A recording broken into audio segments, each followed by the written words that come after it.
Je lis du livre de Genèse, chapitre 3, au verset 6, ce qui suit. La femme vit que l'arbre était bon à manger et agréable à la vue, et qu'il était précieux pour ouvrir l'intelligence. Elle prit de son fruit et en mangea. Elle en donna aussi à son mari qui était auprès d'elle, et il en mangea. Prions. Notre Seigneur et notre Dieu, nous te remercions pour la parole. Merci pour la grâce de la voir. Merci de nous aider à la comprendre, la mettre en pratique, parce que c'est une lampe sur notre chemin. Nous t'avons prié au nom de Jésus pour ta gloire éternelle. Amen. Adam était près d'Ève lorsqu'elle prit le fruit et le mangea.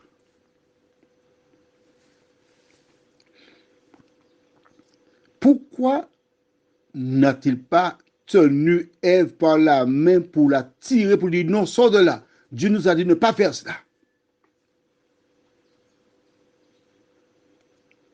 Il est resté là.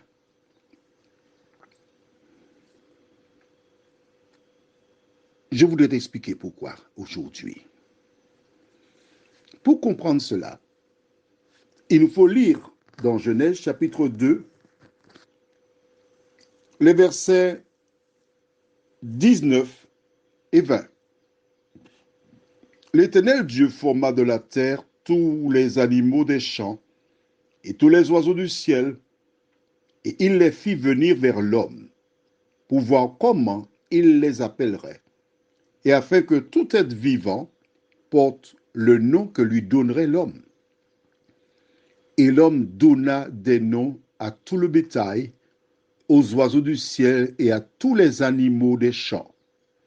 Mais pour l'homme, il ne trouva point d'aide semblable à lui. En clair, Dieu emmena les animaux vers Adam. Il nota le bœuf avec la vache, et tous les animaux, ils étaient par paire. Et il chercha à travers les animaux une aide. Tu as bien vu la fin du verset 20. Mais pour l'homme, il ne trouva point d'aide semblable à lui. Il voyait comment la chienne et le chien jouaient. Pourquoi pas moi? Pourquoi je n'ai rien?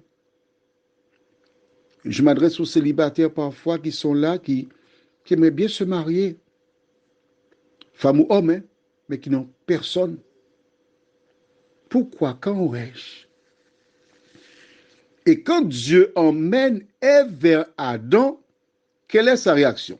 Alors Dieu a pris une corde, il a fait la femme, hein, d'accord? Verset 23. Quand il a vu la femme,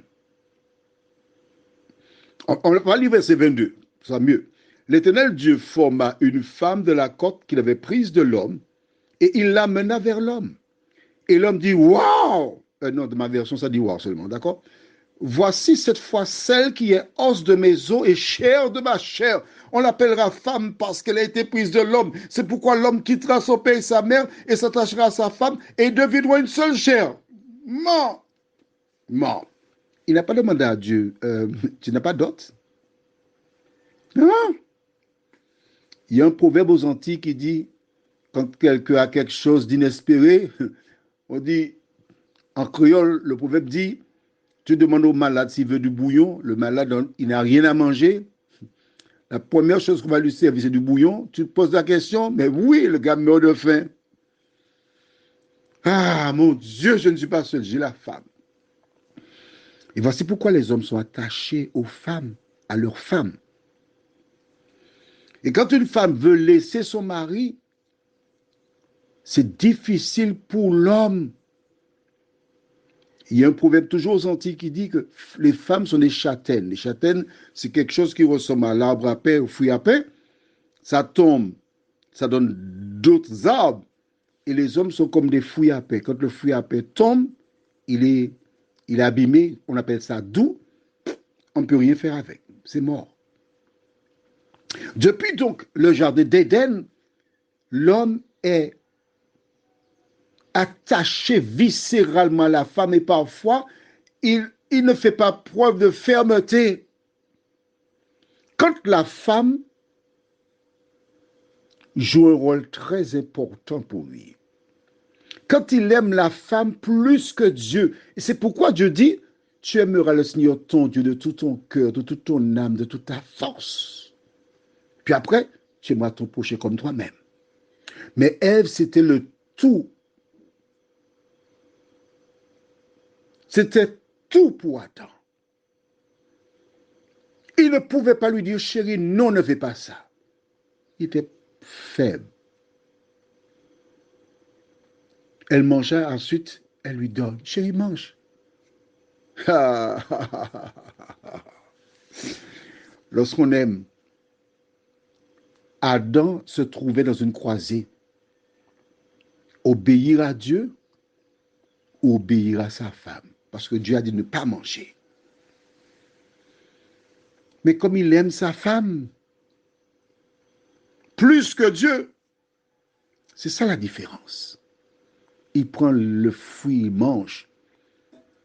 Mais d'autres hommes dont la relation n'est pas au top avec leur femme profiteraient de l'occasion pour dire, mais Dieu avait dit de ne pas manger. Tu as mangé ça? Ah, mon Dieu, merci. Merci, Seigneur. Ouf! Tu vas mourir, je vois une autre femme. Mon Dieu, merci! Tu sais qu'Adam aimait Ève plus que Dieu. Toi, dis-moi, qui est plus important pour toi? Ta femme? Tu écoutes les messages à travers les WhatsApp, tu comprends, mais ta femme n'est pas d'accord. Donc tu fais quoi? Eh bien, ma femme n'est pas d'accord, je ne vais pas écouter ça encore. Dans ces messages, tu as certaines indications. Ma femme n'est pas d'accord. Ou mon mari n'est pas d'accord.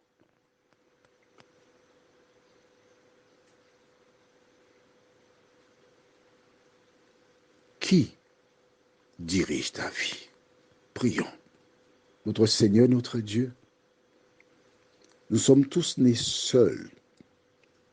Et un jour, nous partirons. Mais avant notre départ de cette terre, nous avons des choix.